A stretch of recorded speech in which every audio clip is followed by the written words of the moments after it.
May mga gabing hindi mo inaasahan. Isang shot, isang halik, isang yakap, at magbabago ang takbo ng puso mo habang buhay. Ako po si Kuya Will, at ang kwento natin ngayong gabi ay tungkol sa isang lalaking minsan lang tinikman ng bawal, pero habang buhay niya itong hinanap. Si Jeremy, isang tahimik, simpleng kaibigan, at si Dex, ang matagal na niyang tropa. Sa isang reunion na puno ng tawanan at tequila, may nangyaring hindi na mababalik sa dati. Isang gabing puno ng init, pagkalito, at damdaming pilit tinatago sa ilalim ng katahimikan. Pero paano kung yung akala mong isang beses lang ay naging alaala sa katawan mo? Handa na ba kayong maramdaman ang halong kilig, kirot at pag-asa? Kung oo, i-like nyo na ang video na ito, mag-subscribe kung hindi pa, at i-share nyo na rin sa mga kaibigan nyong mahilig sa mga kwentong sapul sa puso. Simulan na natin. Dear Kuya Will, ako po si Jeremy, 24 anyos, freelance virtual assistant. Tahimik lang akong tao. Hindi ako yung tipo na palaging bida sa grupo. Hindi rin ako yung laging center of attention. Minsan nga feeling ko, ako yung background character sa barkada namin. Palatawa pero hindi pala kwento. Laging game pero bihirang magsabi ng totoo kong nararamdaman. Pero isang gabi, sa isang reunion na puno ng tawanan at tequila, may nangyari po na hindi ko inakala. Isang gabi lang yun. Pero simula nun, hindi ko na siya makalimutan. Siya si Dexter. Matagal na kaming magkaibigan. Isa siya sa mga tropa ko nung college. Yung palaging maingay, palaging may baong kwento, at palaging may ngiti na parang alam niya ang sekreto ng mundo. Gabi ng reunion naming barkada. Sa rooftop ng apartment, sa mismong tambayan naming college pa lang kami. May fairy lights pa rin. Niluma na ng panahon, pero andun pa rin. May speaker na tumutugtog ng mga lumang kanta ni na John Mayer at Up Dharma Down. At may mesa ng pulutan at bote ng tequila. Pre, shot pa!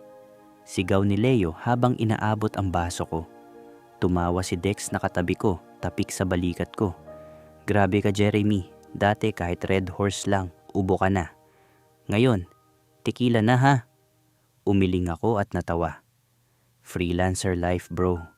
Sanay sa puyat at kalam. Habang palalim ng palalim ang gabi, unti-unti nang nagkakanya-kanyang mundo ang mga tropa. Yung iba nagbideoke, yung iba nagkukwentuhan. Kami ni Dex, napunta sa sulok. 2 monoblock lang, magkaharap. Kamusta ka na talaga? Tanong niya. Napatingin ako sa kanya. Sa ilaw ng fairy lights, medyo mapungay na mata niya pero seryoso. Hindi ko alam kung dala lang ng alak o totoo siyang curious. Okay lang, ganun pa rin. Trabaho, tulog, repeat. Tahimik siya saglit. Tapos bigla niyang sinabi, "Na-miss kita. Yung tayo, yung ikaw lang kausap ko. Hindi yung barkada." Nagkatinginan kami. Napalunok ako. Gusto kong tumawa o magbiro pero naunahan ako ng tibok ng puso ko. Tapos, bigla niyang tanong, "Jeremy, naisip mo na ba minsan, paano kung tayo?" Napailing ako, pilit na pabiro. Gago ka ba? Pero hindi siya ngumiti. Tumingin lang siya ng diretso. Lasing siya, oo, pero malinaw ang mga mata niya. Walang biro. "Jeremy, seryoso ako." At dun, naramdaman ko. Yung hangin biglang bumigat. Yung paligid parang lumabo. Pero siya, malinaw. Ramdam ko ang paglapit niya. Mabagal.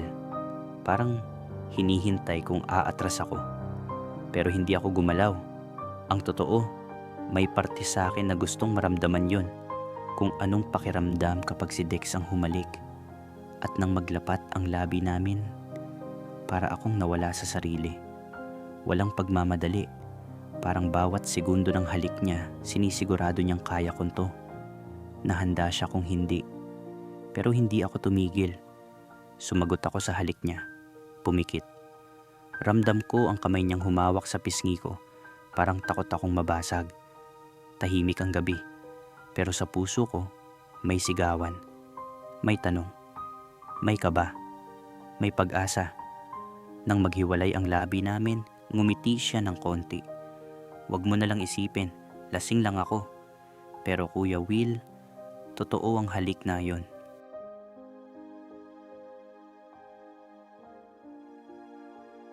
Pag-akyat namin sa loob ng apartment niya, biglang bumigat ang katahimikan. Wala na yung ingay ng barkada, wala na yung tawanan sa rooftop. Ang naririnig ko na lang ay ang marahang tunog ng bentilador at ang tibok ng puso ko. Mabilis, parang may hinahabol. Umupo ako sa gilid ng kama. Nagkunwaring kalmado.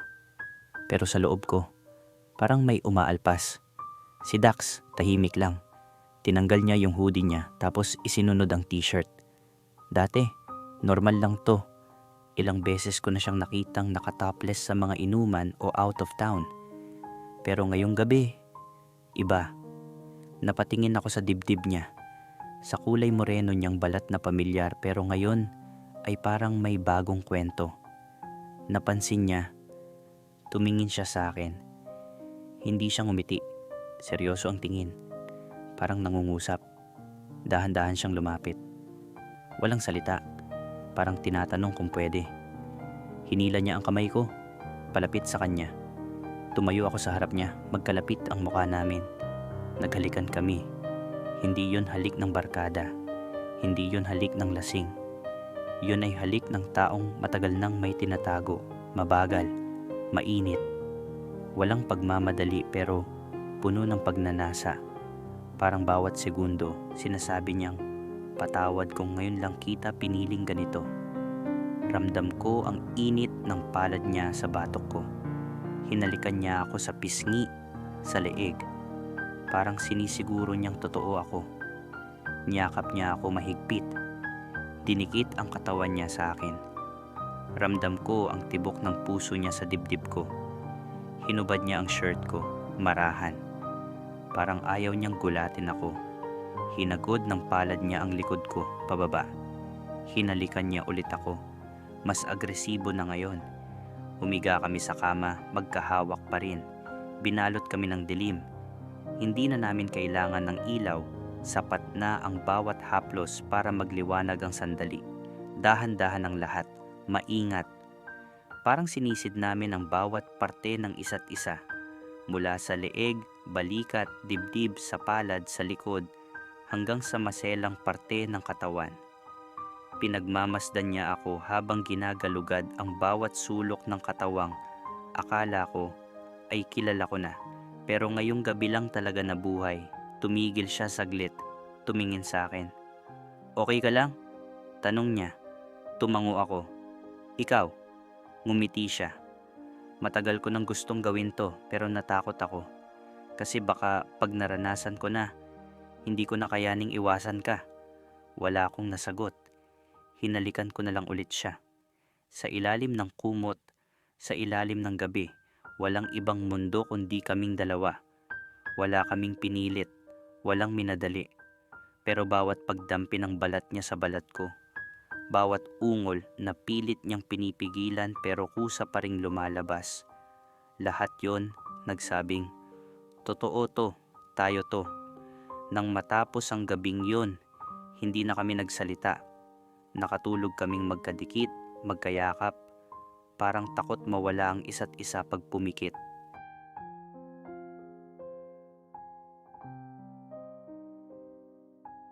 Kinabukasan, tahimik lang kami. Umiwas siya ng tingin. Nagkape.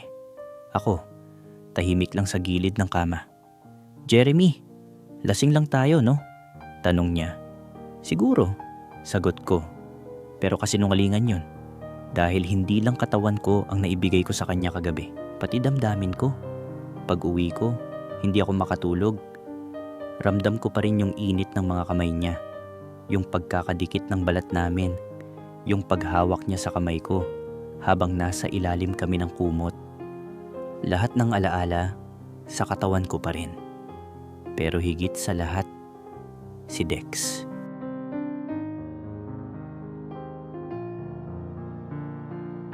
Lumipas ang mga linggo, parang wala lang. Parang binura niya ang lahat. Chat lang paminsan-minsan. Small talk. Hanggang isang araw nakita ko siyang may kasamang babae. Hawak niya ang kamay. Tumawa siya. Tinapik ang pisngi ng babae. Parang binuhusan ako ng malamig na tubig. Umuwi akong tulala. Tinext ko siya. Okay ka lang?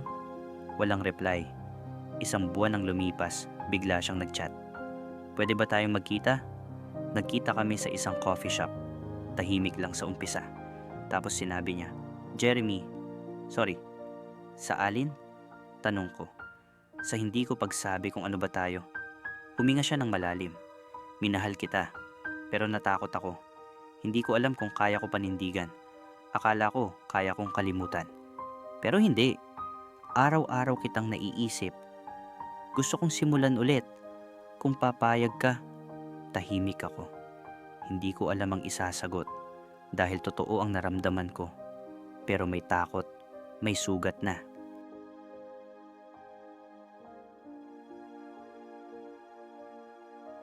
Tinanong ko siya, kung ako ulit ang pipiliin mo, kaya mo bang panindigan ako?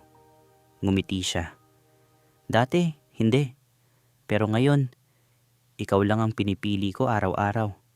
Nyakap ko siya. At sa gabing iyon, kahit ilang beses ko nang sinabi sa sarili kong tama na, pinili kong maniwala ulit. Pinili kong umasa. Dahil baka naman, this time, totoo na. Pero alam ko na, sa likod ng mga salita niya, may mga takot pa ring hindi niya kayang talunin.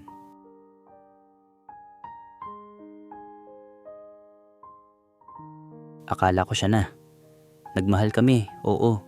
Pero minsan, kahit mahal mo ang isa't isa, may mga bagay talagang mas malakas. Oras, takot, at mga desisyon na hindi kayang sabayan ng puso. Pero sa isang gabi ng lasingan, naranasan ko ang isang klase ng pagmamahal na bihira lang. Yung parang panaginip pero totoo. Yung kahit sandali lang, ramdam mong buo ka, mahal ka, at pinili ka.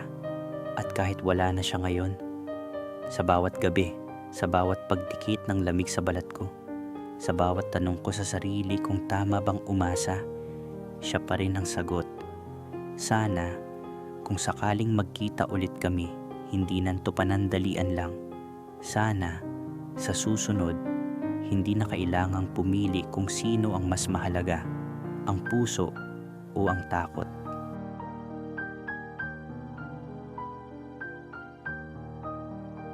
At yan ang kwento ni Jeremy, isang gabing hindi niya inaasahan, isang halik na hindi niya malilimutan, at isang lalaking habang buhay niyang hahanapin sa bawat katahimikan ng gabi.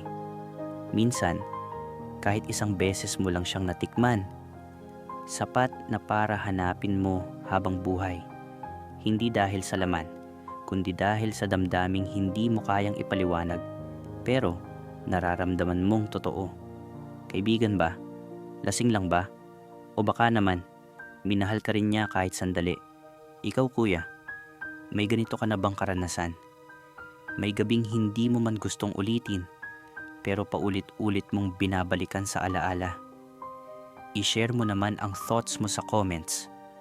Gusto ka naming marinig.